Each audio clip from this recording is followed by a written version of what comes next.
आज की कहानी का नाम है नमक। कहानी पसंद आए तो चैनल को सब्सक्राइब ज़रूर करें। रीना, आज तो बहुत तेज कर दिया सब्जी में नमक। क्या सारा डिब्बा एक ही सब्जी में डाल गया क्या? रीना की सास ने खाना शुरू करते हुए बोला।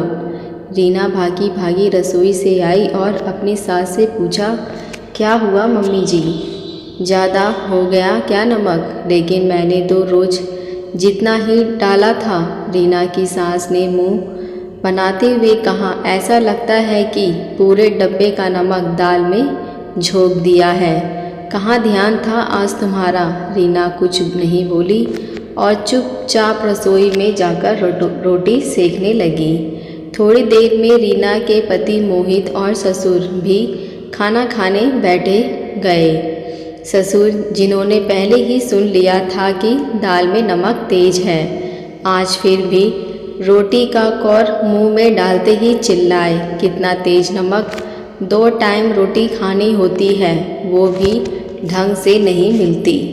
ऐ बहू, खाना नहीं बनता तो अपनी सास को बना लेने दिया कर। उसके ससुर ने माथे के त्योर चढ़ाते हुए बोला। रीना ने चुपचाप आज सबकी बातें सुन ली, लेकिन रीना बहुत अच्छा खाना बनाती थी, लेकिन करती भी क्या।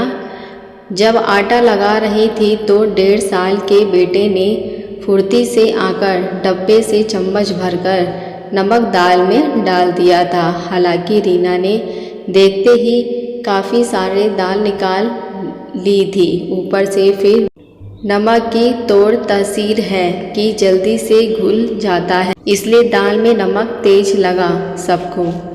कुछ दिनों के बाद रीना की ननद उनके यहाँ रहने आती है। रीना को अपने बेटे को लेकर डॉक्टर के यहाँ जाना पड़ जाता है। रात के खाने के लिए उसकी ननद रीना को कहती है कि रीना तुम जाओ, मैं बना दूंगी।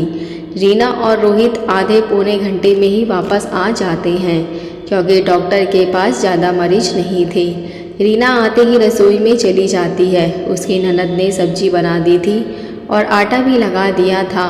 रीना ने फुलके बनाने शुरू करे और सबको खाना देने लगी। खाना खाते ही उसके ससुर ने ज़ोर से कहा, आज फिर से नमक बहुत ज़्यादा तेज कर दिया।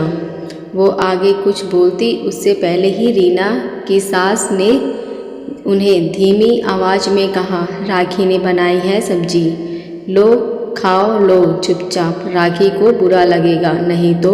इतने में राखी, जो दूसरे कमरे में फ़ोन पर बातें कर रही थी, वो अपने मम्मी पापा के पास आकर बैठ जाती है। पापा, कैसी लगी सब्ज़ी? उसके ससुर ने कहा, हाँ हाँ ठीक है। फिर राखी ने अपनी तारीफ़ सुनने के इरादे से दोबारा पूछा, सब्जी में नमक तो तेज नहीं है ना? हमारे यहाँ तो सबको नमक तेज ही पसंद है, लेकिन आपके दामाद हमेशा बोल देते हैं कि ज़्यादा नमक नहीं खाना चाहिए, लेकिन कभी भी चिल्लाते नहीं हैं। मेरे यहाँ मेरे देवर जेठ सब चुपचाप खा लेते हैं, जैसा भी बनता, चाहे मिर्ची तेज हो या नमक। कभी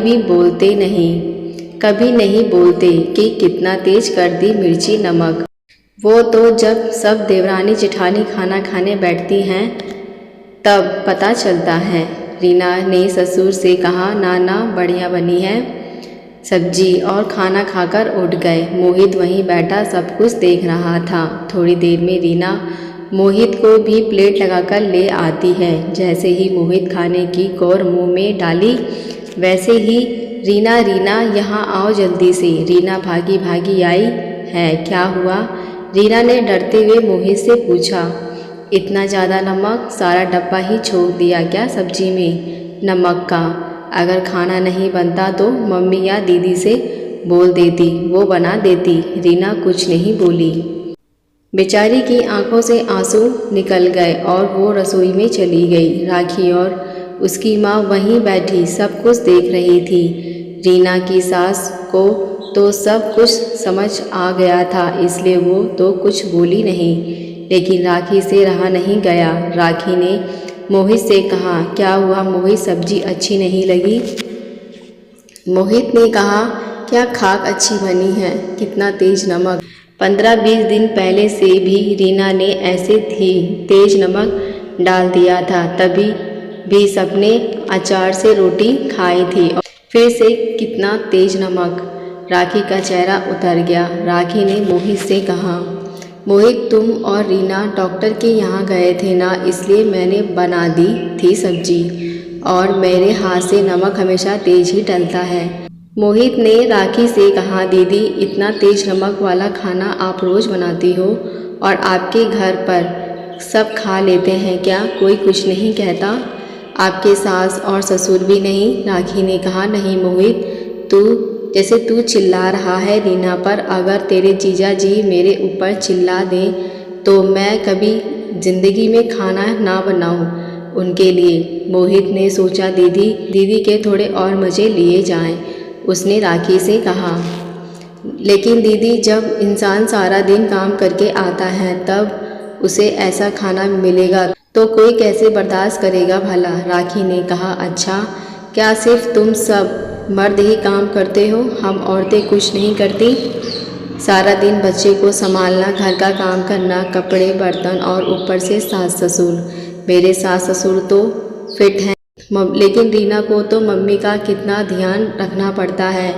मैं तो 3 दिन में ही देख रही हूँ, जब काम करके फ्री होती है फिर मम्मी की दवाइयाँ, थोड़ी देर लेटी होगी तभी सोनू उठ जाता है। बेचारी को दिन भर आराम नहीं मिलता। भाई मैं तो जब दिन में 2 घंटे सो ना लूँ तब तक शाम के लिए रेडी नहीं हो पाती। मैंने तो अपनी देवरानी जेठानी को बोल रखा है, अगर किसी दिन में आराम करने को ना मिलेगा मुझे तो रात का सारा काम वही दोनों करेंगी। मोहित ने राखी का हाथ पकड़ते हुए कहा, थैंक यू दीदी। राखी के कुछ समझ नहीं आया। उसने मोहित से पूछा, किस बात का थैंक यू मोहित? मोहित ने कहा, दीदी जो बातें आपने अभी कही वो मम्मी पापा दोनों ने सुनी। वो बातें सुनकर उन दोनों को अपनी गलती शायद पता चल गई। अगर यही बातें मैं उन दोनों से कहता तो उन दोनों को लगता कि मैं अपनी बीवी की साइड लेता हूँ, इसलिए थैंक यू। इतना कहकर मोहित अपनी माँ के पास जाकर बैठ गया और उनसे कहता है, मम्मी रीना हम सबके लिए कितना कुछ करती हैं, कभी किसी चीज़ की शिकायत भी नहीं करती, इसलिए अगर किसी दिन गलती से नमक कम या ज़्यादा हो जाता है उससे तो वो क्या अधिकार रखती है कि कोई उसे कुछ ना कहे, क्योंकि बिना आराम मिले इतनी मेहनत से एक छोटे बच्चे के साथ काम करना कितना मुश्किल है। यह तो आपने अपने खुद की बेटी के मुंह से सुन लिया।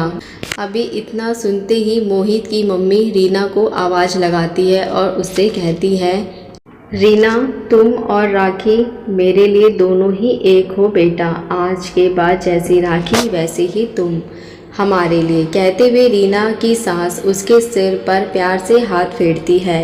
राखी जिसको अब सब समझ में आ गया था वो भी अपनी भाभी के पास जाकर उसे लिपट जाती है और अपनी माँ से कहती है, यह गूंगी बहू कहाँ से ले आई हो तुम माँ? उसकी माँ हैरानी से राखी को देखती है और रीना भी। फिर कहती है, रीना तुम्हें रोहित को उसी टाइम बताना चाहिए था कि वो सब्जी मैंने बनाई है। जब गलती तुमने की ही नहीं तो उसके बारे में सुनना ज़रूरी नहीं होता। उसके बाद राखी मोहित के पास जाकर खड़ी हो जाती है और उसके कान खींचते हुए कहती है, और यह अगर दोबारा ऐसे चिल्लाए ना तुम्हारे ऊपर तो जैसे मैं कान खींच रही हूँ वैसे तुम भी खींच देना इसके। उसके बाद सब हंसने लगे। आशा करती हुई कहानी आपको पसंद आई हो। इसमें आपकी क्या राय है मुझे कमेंट करके ज़रूर बताएं। अगर आप हमारे चैनल पर नए हैं तो मेरे चैनल को सब्सक्राइब, लाइक, शेयर ज़रूर करें। अब मिलते नई कहानी के साथ। देखने और सुनने के लिए धन्यवाद।